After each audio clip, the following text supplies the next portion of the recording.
நான்கு மறை தீர்ப்பு வாழ்வில் நல்லவர் என்றும் கெடுவதில்லை.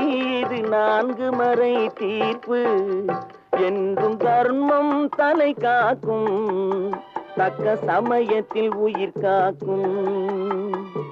கூட இருந்தே குழி பறித்தாலும் கொடுத்தது காத்து நிற்கும்.